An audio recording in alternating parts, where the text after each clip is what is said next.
Okay, let's go into a little bit of Kim Il-sung and his Juche ideology. And what we're going to be doing is pulling quotes from the selected works of Kim Il-sung. It is a collection of speeches, essays, and interviews by the first leader of the Democratic People's Republic of Korea, i.e. North Korea. Now, he was the first leader, but one thing we definitely, the history of the leadership of North Korea definitely shows us is the failure of believing in a pure monarchical system. As we see, no matter what you think about Kim Il-sung, whether he was a hypocrite or whether he was passionate about his convictions and political beliefs, whatever you may believe about Kim Il-sung, what is easily agreed upon is he was the best out of the leadership of North Korea. Kim Jong-il and today the chipmunk-cheeked Kim Jong-un, these people were big-time hypocrites, and they all enjoyed Western pleasures and restricted those from their people. So any leader you see that they hold this position that they're allowed to enjoy or obtain or do something and their citizens are not, that's already your first sign that something's rotten in Denmark, so to speak. And you especially see like just the comedy. You see the comedy in someone like Kim Jong-un giving someone like Dennis Rodman like a reception, fitting for an ambassador or a king from another country. It just goes to show you, what kind of people you're dealing with now. And of course, Kim Jong-il and Kim Jong-un have no, there's allegedly a Workers' Party political philosophy, but look at the soft Kim Jong-un. What experience does he have in work? Raised in the finest schools in Europe and enjoying whatever pleasure that's at his fingertips. What does he know about work? So we see the failure of the monarchical system as far as North Korea. That's the first thing we can learn from what's going on in North Korea. But let's look into a little bit of what Kim Il-sung had to say and what his political beliefs and philosophies were that set the stage for what we call Juche Ideology. Now, the selected works we're going to go into starts with an essay from 1946 on the establishment of the party. With his opening sentence, Kim Il-sung makes it clear what is being formulated in North Korea is not simply communism, but rather a fusion, essentially a Korean-flavored communism. He says, the foundation of the Workers' Party, representing and defending the interest of the laboring masses of Korea through the merger of the Communist Party and the new Democratic Party, is the greatest event in the political life of our people at the present time. He goes on to reinforce the claim of the party being truly a people's party by pointing out the fact that the majority of the people who made up the party's committee membership were in fact of the peasant class. The composition of the People's Committee membership now active in North Korea is as follows. Workers, 5.7%. Peasants, 71.8%. Office employees, intellectuals, 15.8%. Handicraftsmen, 3.1%. And tradesmen, 4.6%. Now, I'm not sure how these numbers have held up today, but I would doubt that peasants represent 71% of the Workers' Committee today. Immediately after gaining control of the helm, Kim Il-sung went directly to work on reclaiming Korea from the hands of foreign imperialists and homegrown traders. Last August, the Provisional PPCNK, People's Committee of North Korea, proclaimed the law on the nationalization of industrial, transport, and communication facilities and banks which had been owned by the Japanese imperialists and pro-Japanese elements and traders to the nation. With the imperialist, individualist, and profiteers removed from the business, economics, and media sectors of North Korea, the focus could once again be placed on the person rather than the pursuit of capital. In June this year, the PPCNK promulgated the labor law, freeing factory and office workers from harsh colonial exploitation, and introducing the 8-hour working day and social insurance system. And a law was passed to guarantee the women's social rights equal to those of men for the first time in the history of our country. So he introduced a bit of this equal opportunity in North Korea. Sung also addresses the struggle, suppression, and eventual defeat of their South Korean counterparts. The People's Committee, set up by the South Korean people immediately after the liberation, were not recognized, and worse still, they were dissolved and their functionaries were arrested and thrown into jail. And how have the U.S. imperialists and their lackeys who are obstructing the democratic independence and sovereignty of Korea dealt with and are dealing with the Communist Party of South Korea? Those villains have arrested, imposed, and murdered large numbers of the leading cadres and members of the Communist Party and banned its organ, Haebang Ilbo. And I'm sure I butchered that, but that was basically the South Korea Communist Party. See the massacre in Gwangju of last August 15th. With tanks, planes, machine guns, and bayonets, the Yankees attacked over 1,000 workers of the Hwasan Colliery who were marching towards the city of Gwangju to attend a mass meeting in honor of the anniversary, August 15th. The second installment in the collection is a speech from 1955 entitled On Eliminating Dogmatism and Formalism and Establishing Juche in Ideological Work. Sung starts the speech off dealing with matters of propaganda, as the Juche ideology was still, at this point, a relatively newly introduced ideal. There were many confusions and contradictions within the pro-Juche propaganda production. Sung addresses the misinformed and or flat-out bad propaganda being put out by his propagandists. Some of the propagandists, according to Sung, either were misinformed about Juche, were not effective enough on highlighting important aspects, or were simply not using enough of Juche philosophy in their works. One of the main focuses of Sung's complaints was the particularly bad or non-existent pro-nationalist propaganda. He says, only when our people are educated in the history of their own struggle and its tradition can their national pride be stimulated and the broad masses be aroused to the revolutionary struggle.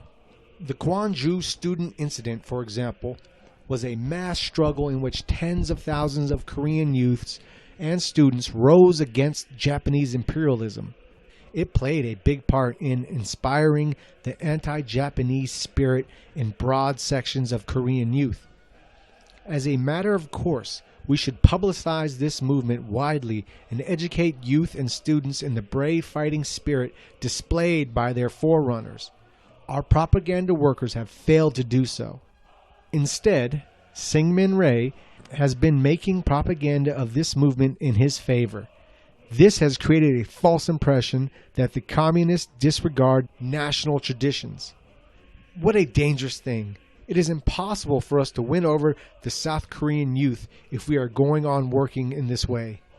So basically he was complaining that a lot of the propaganda was just too negative. Too much of it was taking aim at the South Korean president and not really building upon the national pride of Koreans. And he didn't think that'd be effective to simply always have negative propaganda. Like, that's not going to inspire the youth to join them or be a part of them. If it's just simply most of your propaganda is negative and focused on attacking a person instead of building yourself up, you know, building up your own ideology, speaking about why the youth should be attracted to the Juche ideology and not what was going on in South Korea with essentially just, you know, being another part of the globalist society that was coming about, that is, you know, quasi here today.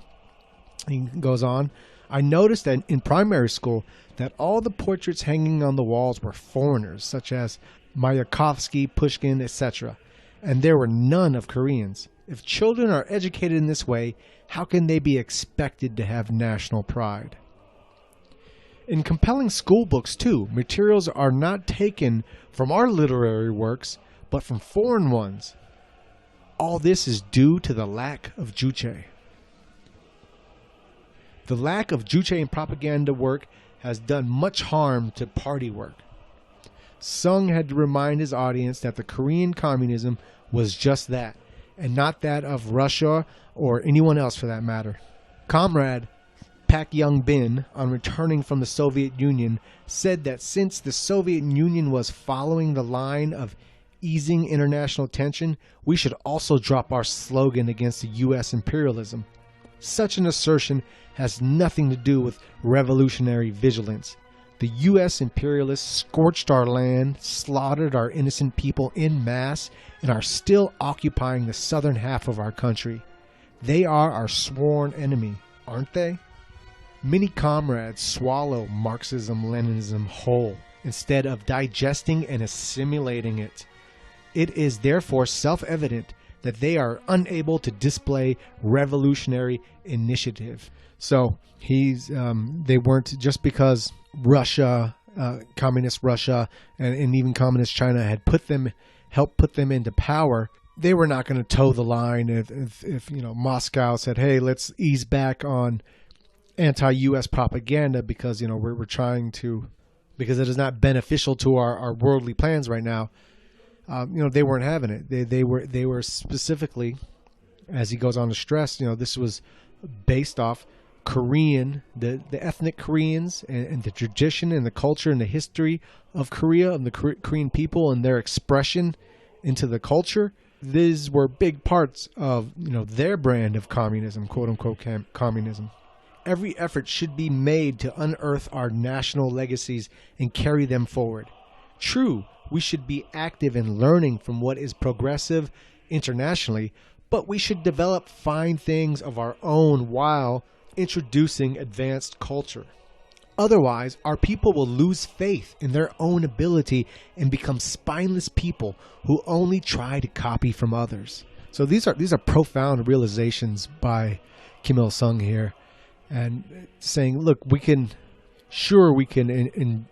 appreciate, use, and even admire and enjoy aspects of different cultures, but if we don't put our own stamp on our own culture, then we'll lose our pride in ourselves. We'll lose our desire to remain sovereign. This is something that's been completely forgotten in America. This sage wisdom that he's preaching here on how to appreciate, but also maintain yourself and build yourself up, has been completely lost in America, because now the main theme is that there is no monoculture, that multicultural is what America is. And look, we have a statue made from France with words by a Jewish poet carved in on it that tell us, give us the shit of the world, and that's what our culture is. Just deep out in the ocean where all the garbage gathers and builds their own islands. That's essentially the ideal the modern left in America are promoting for America. And we see Kim Il-sung saw that this kind of mentality would not be good for Korea, both for the country and their production, but also in the people's spirit, their soul, their pride in being who they are, and their appreciation of their tradition and culture. All this would be evaporated if they were simply lackeys to communist China or communist Russia, or whoever told them, like, this is what you have to accept, this is what you have to do, these are the stances you should take in international politics, and it's essentially these are who you should allow into your country. Even to this day, they're very strict about who can come into their country or who can even breed with their women. There's a documentary of I forget the name of it, but of American troops that had crossed the line into North Korea, and pretty much switched sides, became traitors to their own side. And even a lot of them got paycheck from the government, and were a lot of anti-American propaganda movies. But even a lot of them weren't allowed to breed with the Korean women. They'd ship in, they'd bring in women from other places, other Asiatic countries. Anyways, but I'm getting off topic here. So they had a very, at least Kim Il-sung tried to keep this Korean identity and a pride in this Korean identity very much alive in his country. And this is something, you see practice in communism, but theoretically in communism, this really wasn't supposed to exist if we look at the theoretical practice of it. But when we get to the pragmatism of everything, these are your best chances of getting homogeneous, united people. Is you have to have this sovereignty, you have to have this defining culture, these traditions. So Kim Il-sung is very much aware of this. Okay, next in the collection of sung are transcripts from a press conference with Iraqi media in 1971. Many of the questions dealing with their relationship with Iraq, socialism, and the state of imperialism. Speaking about the need for cooperation, not globalism. By establishing Juche and relying on our own efforts, we do not mean on any account building socialism in isolation. We fully recognize that it is necessary for states to supply each other's need and cooperate with each other, and are striving to expand and develop it. Our position is that mutual cooperation between states should be conducted on the basis of the building of an independent national economy in each country. This alone makes it possible to expand and develop economic cooperation between states and on principles of complete equality and mutual benefit. See, this is a very fascistic stance, and like I've maintained throughout this channel, most people, there's a lot in common between, the quote-unquote socialist left and the fascist right.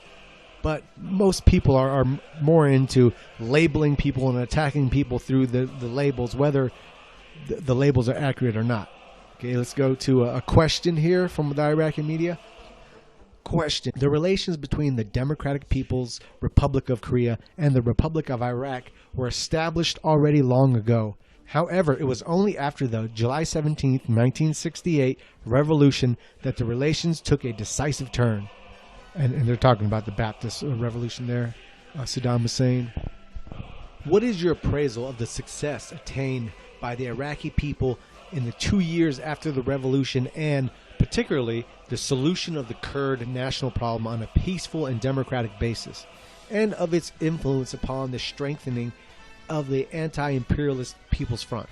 Kim Il-sung answers, the Iraqi people attained national independence through their protracted, arduous struggle against the domination of foreign imperialism, and took the road of new development, particularly after July 17, 1968 revolution.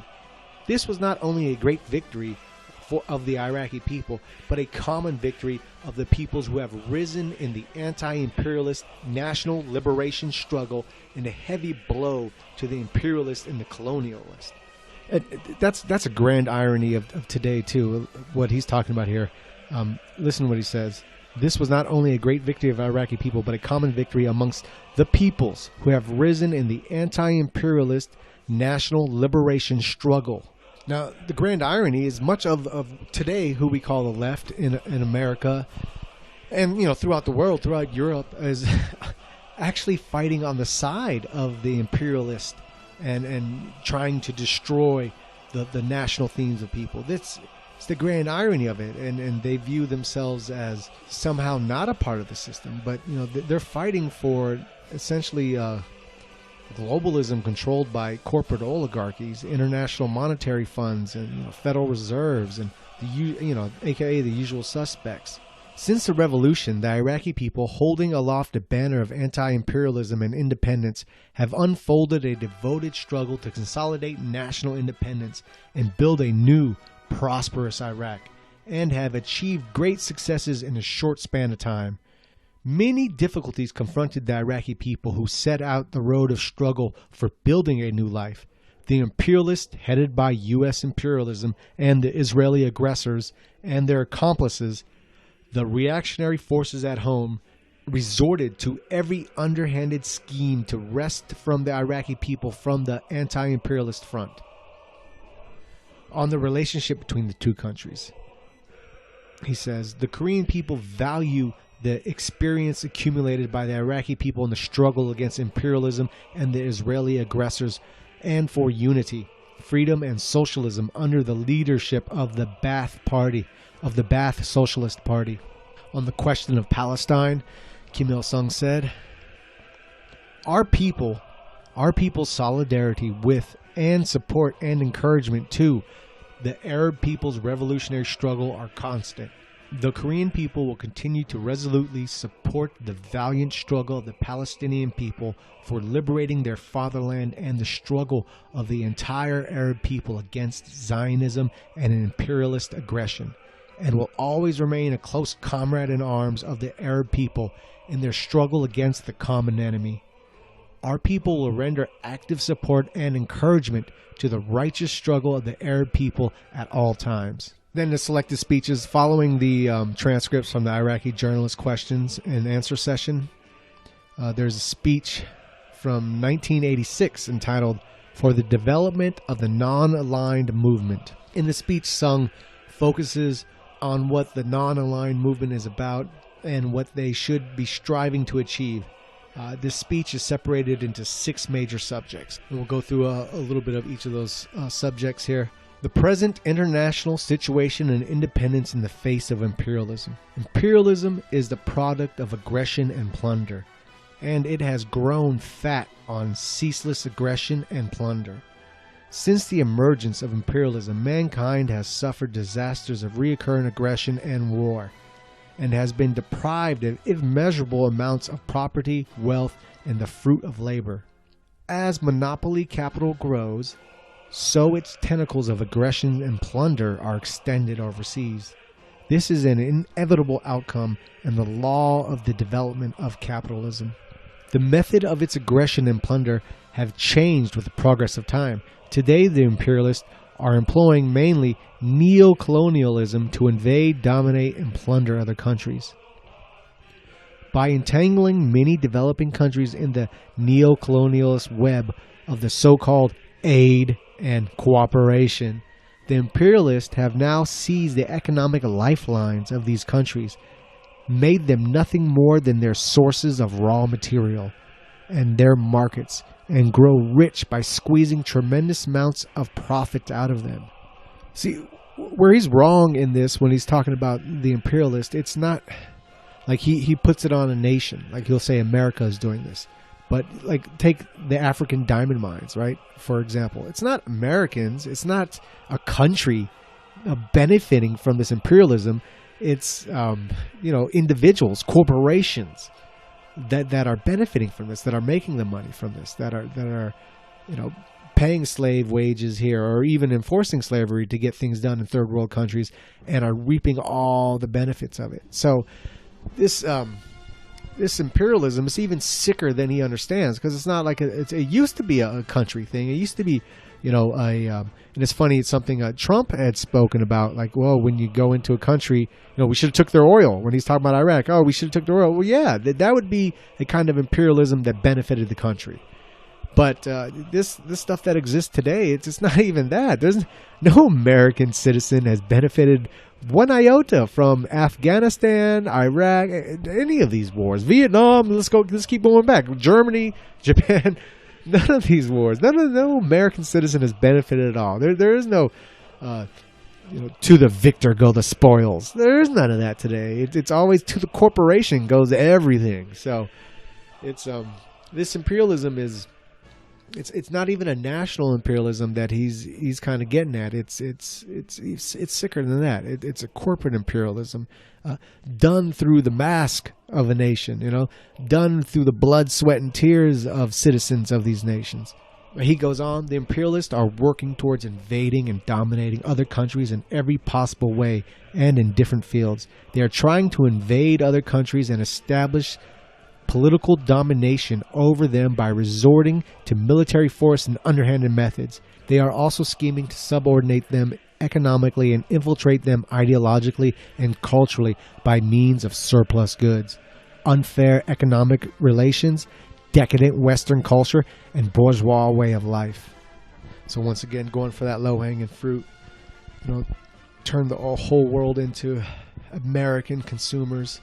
You can have your McDonald's too. You could be grossly overweight as well. You can have porn overload in your country as well. Hey, just submit to globalism. They'll give you all of that. And it's sad that Il-sung looks at Western culture as decadent, but he's accurate. I mean, it used to not be. Western culture. People like Goethe, and Beethoven used to define Western culture, and even before then, people like Caesar or Plato or Aristotle would define Western culture. Today, I mean, you look at what Western culture brings, and it is decadent and very bougie. Okay, the next subject: the prevention of nuclear war and the abolition of nuclear weapons. To dominate the world by force, wielding nuclear weapons is a world strategy which the imperialists have persisted since the Second World War. The danger from this strategy is growing as the days go by. In order to abolish nuclear weapons and prevent a nuclear war, we must first create nuclear-free peace zones in many regions of the world and extend them all the time. The government of our republic and the Korean people will struggle energetically to make the Korean Peninsula and the rest of Northeast Asia nuclear-free peace zone, and in unity with the peace-loving people of the world, make every effort to create and expand these zones in other parts of the world.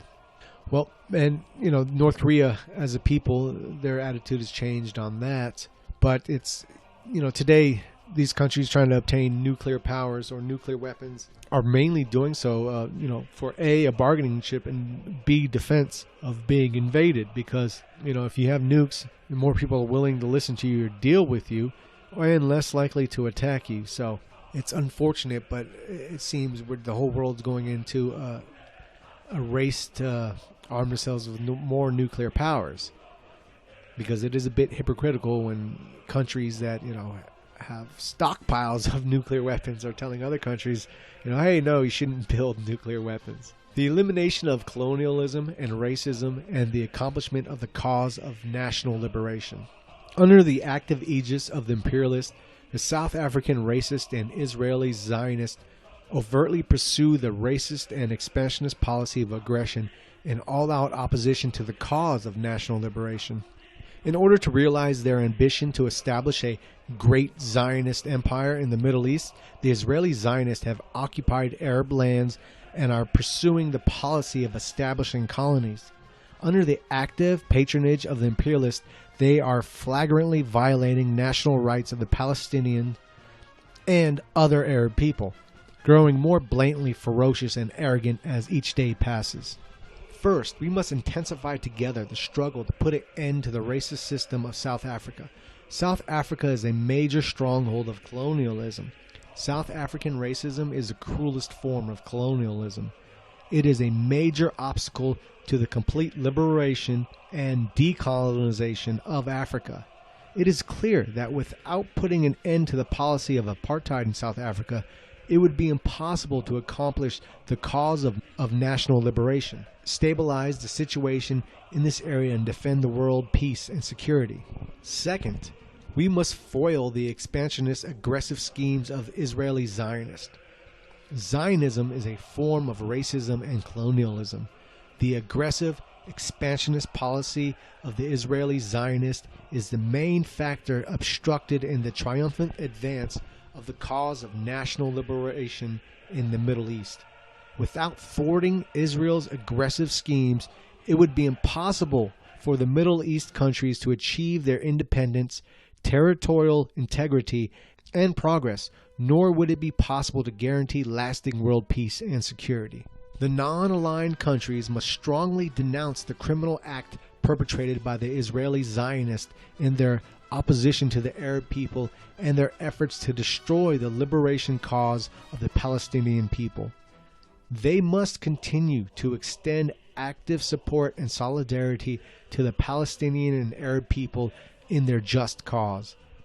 They should regard the struggle of the Palestinian and other Arab people as their common cause, and take strong joint action to reject Israel in the fields of diplomacy, economy, military affairs, culture, and marine and air transport in accordance with the decision of the 7th Summit Conference of the Non-Aligned Nations.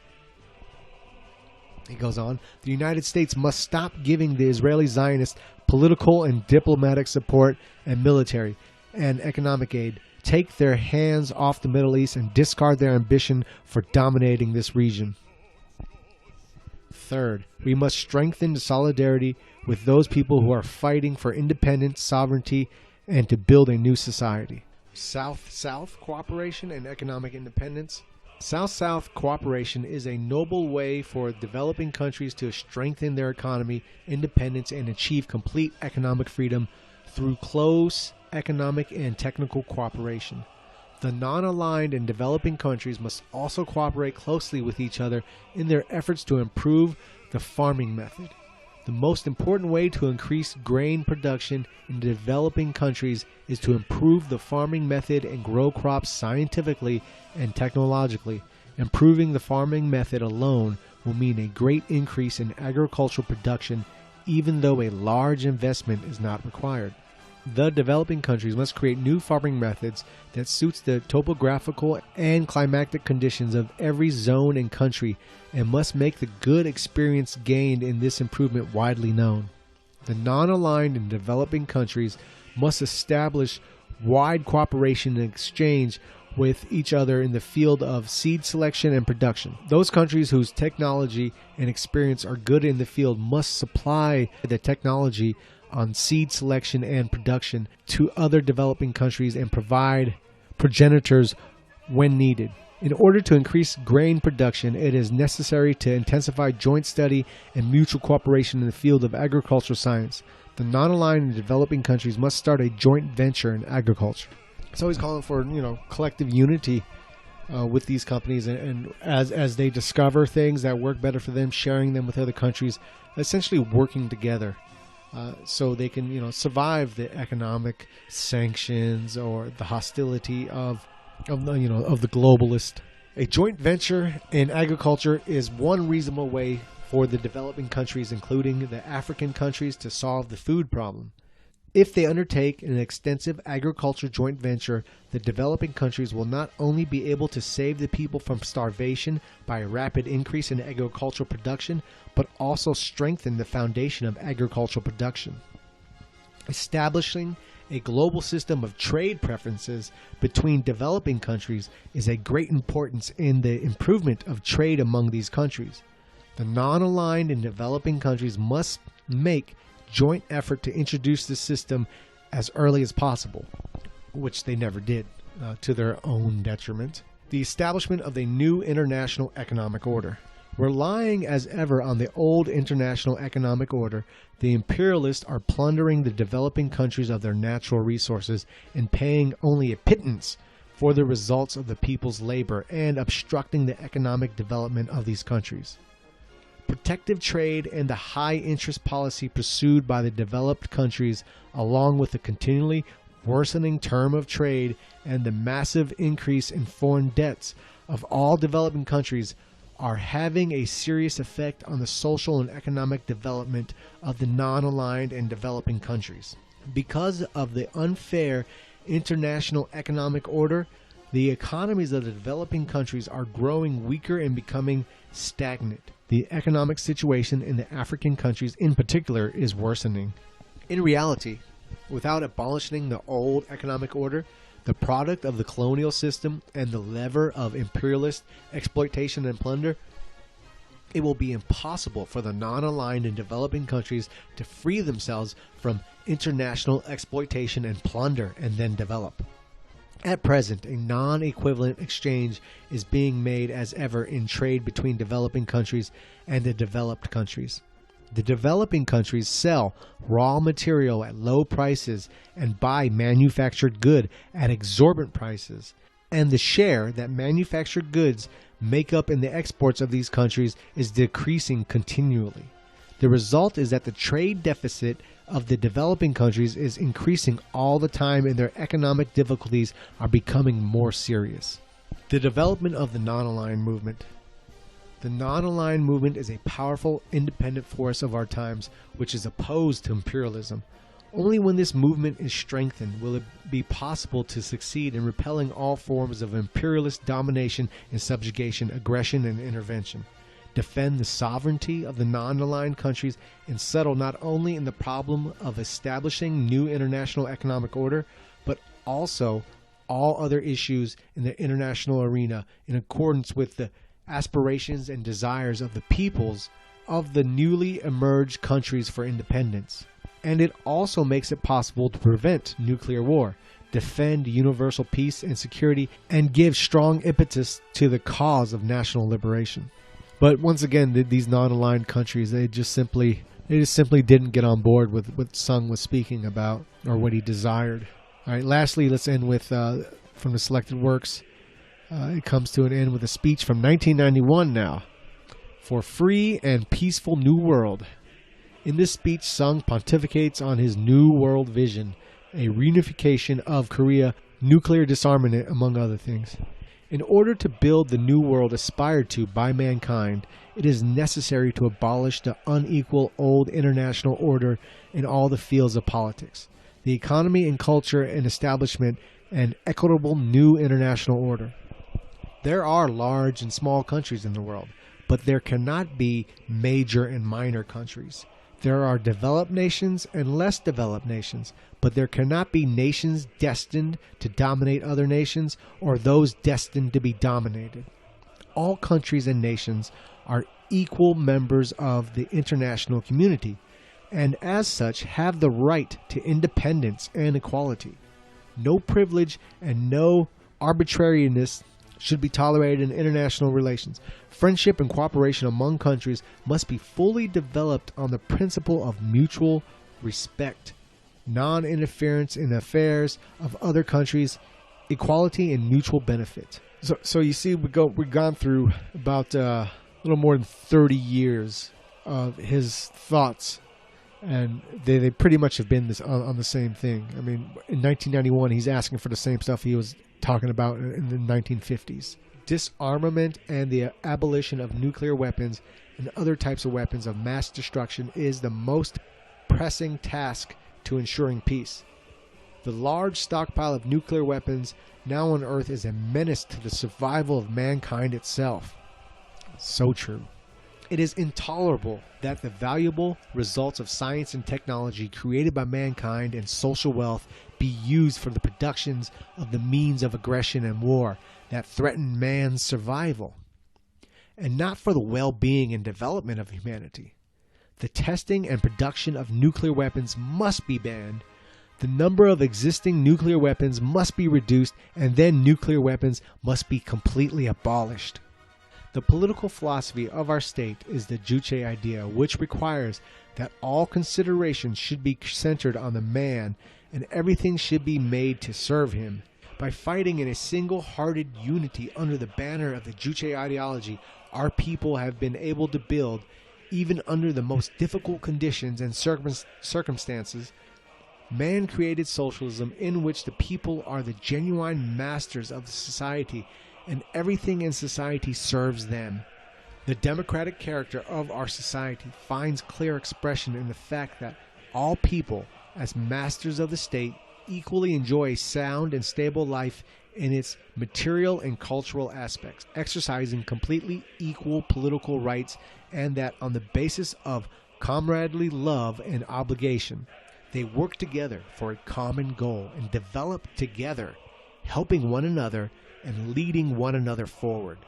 I mean, so there you go. You see the philosophical fascistic tendency in the Juche thought right there, especially with the last sentence right there. They work together for a common goal and develop together, helping one another and leading one another forward.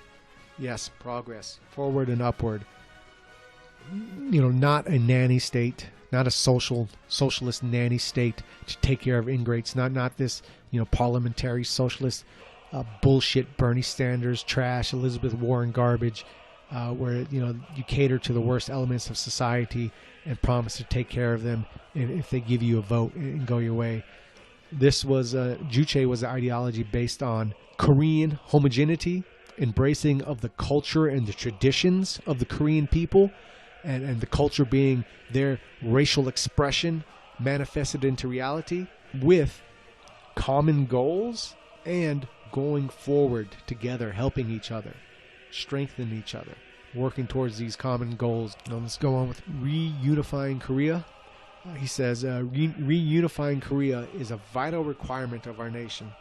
it is an important question in international politics. The Korean people are a homogeneous nation that has lived on the same territory generation after generation, a nation celebrated for its long history and fine cultural traditions. There is no eternal cause for our nation to live divided.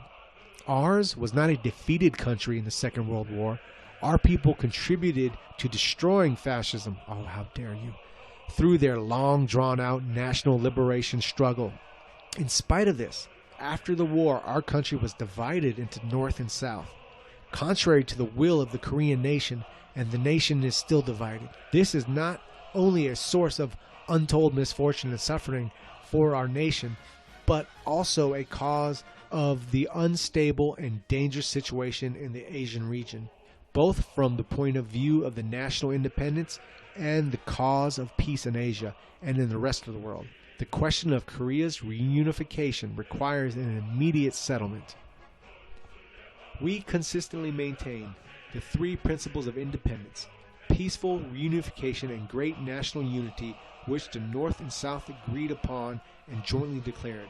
We hold that on these principles, the country should be reunified by a founding confederacy based on one nation, one state, two systems, and two governments. So in order to find some kind of solution, he wasn't even advocating, at least the first step, not advocating, one state, one system, one government, but one unified state, and the North is a little more Juche, and the South is, a little less Juche, I guess. Now, unfortunately, the selected works of Kim Il-sung is not a great source for understanding, the ins and outs of Juche ideological philosophy, but it does give insights to the belief of Kim Il-sung and thus a broader understanding of Juche and the goals of the North Korean government. In all quotes in this video and much more can be found in the selected works of Kim Il-sung.